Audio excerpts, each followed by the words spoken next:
and Bob Goldthwait joins us this morning. How are you, Bob? Oh, it's a stellar morning. I don't know you're going to show us clips. You're extremely well read and too nice. How can I be bombastic? Yeah. I was looking forward to tear you to shreds.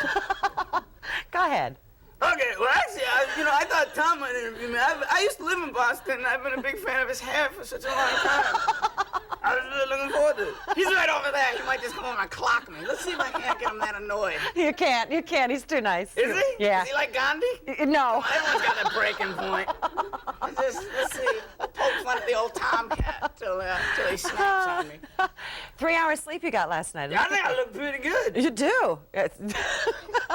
Yeah.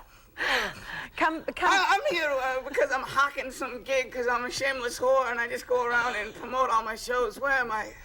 You're in Boston. No, I'm performing tonight in New Hampshire. Right, Club Casino. Yeah. Right. I don't drive. You know? I don't think I'd ever get that. Were you always like this? What do you mean? Even as a kid? A comic? Funny? No, I was like voted most likely to be a sniper when I was like here in grammar school and all that. Yeah, you were nuts. You took a girl to a prom with you. You were wearing roller skates, I read. I really, but you know, they leave that out in the stories. Everyone had them. It was at a roller rink. Oh. No, not really. They faked you out. You faked me out. Now you had a baby, and I'm like trying to be subtle because I don't want the kid coming out. Your father. How pregnant are you? Extremely. Yes. Very pregnant. Yeah, is that all right? It's pretty exciting, isn't it? It is. Yeah. I pounded out a young one. It's. You have a little girl? Yeah. I'm kind of a little. It's a little nervous me being a father because I'm not going to age gracefully. Why? Know? I don't know. Having me for a dad's kind of like having Curly as a father. You know? Is it? Yeah. Yeah. People are going, "That's your dad," and she'll be going. I'll be like, actually, when she's old, I'll be going, "How come your friends never pick you up at the door? Why do you always have to meet them at the end of the driveway? You gonna pass to the old man?" No. I'll tell you, that acting crazy. That paid for your braces, Susie Q. Get in the house. We're gonna watch Police Academy 50. You don't call it Police Academy. Police lobotomy. Why? You know, it's kind of funny. You show that clip. My entire dialogue on that whole clip was You know, I'll be studying my lines all day, walking around. And they paid you for that. Yeah, I know. It's like I'm the highest paid wino. I know. You've been compared to Lenny Bruce. Do you like that? I think the only thing I have in common with Lenny Bruce is that I can clear a room really quick, and I seem to offend a lot of people. But I guess that's okay. The screaming and being angry, people relate to that, don't they? I don't know. I mean, people. This new term, screaming comics. I'm getting out of that. I'm the mumbling comic now. Oh, okay. I'm just going to blah blah blah blah blah. I know some people who can relate to that. Well, you know, my name is Bob Goldthwait, and now people kind of know me a little bit from like HBO and stuff. So people who I don't know will come up to me and they go, "Hey, you Bob Gold?" And I go, "Geez, you know, the yum yum yum is silent, but you took the time to pronounce it." It's a tough name. It's a very tough name. You said you wanted to talk about the concert things. What was that? The concert things you're doing. The Contra, you were saying. Oh, yeah. I've hocked those gigs. I don't want to be rude, but I really don't think I'm tapping my market here anyways. I don't think there's not a bunch of women going, "Put that clothes down, stop folding. We got to get the Bobcat tickets." You think our audience folds clothes? Yes, I don't want to be rude, but there's a lot of women making sandwiches right now. Thank God ours didn't turn out that way, huh? I know, I'll shred you to pieces, as I know better. I push all your buttons. See? I'll get you to snap. All right, sale of arms to Iran. How do you feel about that? I'm just completely confused by the whole thing. I was more confused by Eileen because he showed up. I guess he got fired, but he's still in the service. It just freaked me out because he showed up in his uniform, and I got confused. I thought he got fired, but then again, I was thinking, like he's getting ready, going, "Gee, what should really impress America? What outfit should I wear? My old Burger King uniform? Nah, that won't get him. Hey, look at this one, though. It scares me, people saying he's a hero. Yeah. He's a hero, and I'm an Amway rep. When you were a kid, you did some drinking and drugging and stuff, right? Yeah, I just saw one of your adverts. Yeah, don't be pushed. Well, I was confused. It's just people cutting tomatoes, and it says, "Don't take drugs." I never, got loaded over a tomato. I never saw a tomato. Produce! I better start shooting smack. I mean, I didn't understand where the thought line was going there. Well, why'd you quit? I couldn't get any tomatoes. I don't know. It was just so bizarre. I quit because I wanted to die, you know? I didn't quit because I was sitting at home and Nancy Reagan said, just say no, you know, oh, silly me, you know? Thanks for solving the problem of addiction, you know? It's pretty weird right now. You watch Rock Against Drugs on MTV, Brad? And it's Right. Like, Motley Crue telling me not to take drugs. That's not the message you're going to buy, huh? Yeah, Motley Crue's drug problem is not finding any after a show. That's food for thought. You say you were raised in... See, but I'd rather take my kids to see Sid and Nancy than to have, like, Nancy Reagan tell me not to take drugs. I mean, Nancy, you know. Bob Hope announced his anti-drug campaign last weekend, and I remember reading a Rolling Stone where Bob Hope talked about how he used to smoke pot, right? So I'm thinking if Bob Hope really wants kids to get off drugs, just say, hey, I'm Bob Hope, I smoke pot. No 13-year-old in the world would smoke dope. They go, hey, want a hit? And they go, what are you, Bob Hope? No. You know, hey, quit hoping it, man. You were raised in the 70s. And there's... What a horrible time to grow up. I grew up with, like, disco and Casey and the Sunshine Band, you know. Memories. Well, my generation's never gonna go, geez, wouldn't that be great if, like, they had a KISS reunion, original members, you know?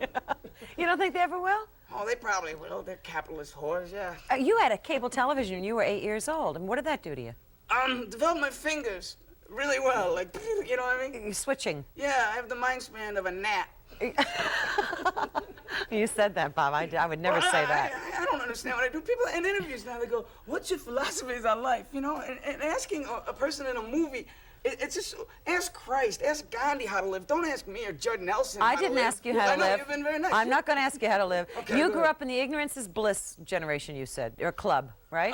Pretty much. I mean, there wasn't nothing really inviting. No reasons really to read a newspaper when I grew up. It was just all war. I find myself reading it now just because there's just so much material. But no, you know, it's scary. You know. You get your material from the newspaper? Ron's nose. You know, geez, it was a touch and go for a while. We were all nervous. You know, did he pull through? I'm gonna clean this up. You really can't put your nose where he does without getting sick somewhere. Never mind. There we go. Oh. Wow. Your father was a practical joker and a funny man, but you didn't even know it was adult comedy, did you? No, I didn't. My father scared me very much because he would do suburban performance art, is what I would call it. He'd like climb up on top of the refrigerator and really, you would think he was going to dive into a bowl of mayonnaise. And I'd be 6 years old, I'd be crying. Dad would really sell it, you know. He wouldn't like come out and say, I'm just kidding. I'd be like, going, oh, my dad's going to die. But I was standing there already with like, you know, some tomatoes and 2 pieces of bread in case he was actually that foolish. So my father never commits suicide. I don't really think about suicide. I guess it's healthy to talk about it, but if I was going to commit suicide, what I'd do is I'd go to one of these NRA guys, like, we need more weapons. I'm living in Los Angeles now. You get shot in traffic. I know. I'm like getting sentimental for the old days where you used to just have to lay around at home to get shot, you know? So it's like NRA, I don't really think we need more rifles. In England, 13 people die every year from gun wounds, and here it's like 250,000 die in New York. And Yeah. so that means gun laws work, or the people in England can't hit the broadside of a barn. You know, it's like, freeze!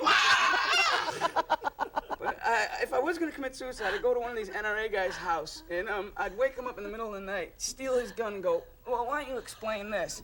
Boom! See the beauty of that? I'd be dead, his living room, the cops come, he goes,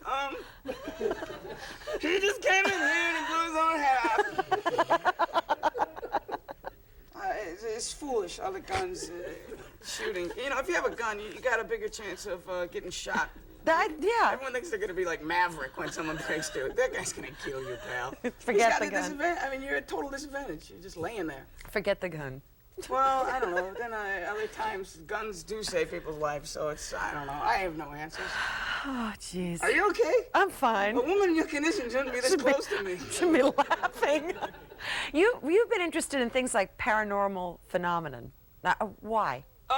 Because I want to know where my hair's going. I'm 25 years old, and it's like falling out at an alarming rate. This has the answers? Yeah, maybe. Maybe someone's stealing my hair. Maybe.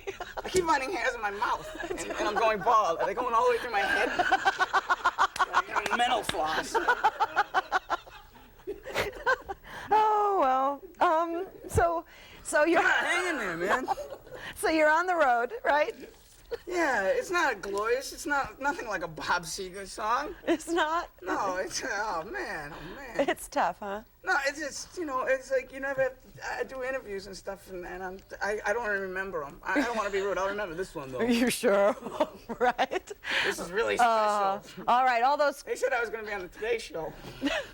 You are. The Good Day. I did it. The Good Day show today. What if it's like, today's kind of crummy, so wouldn't it be kind of like mediocre day show?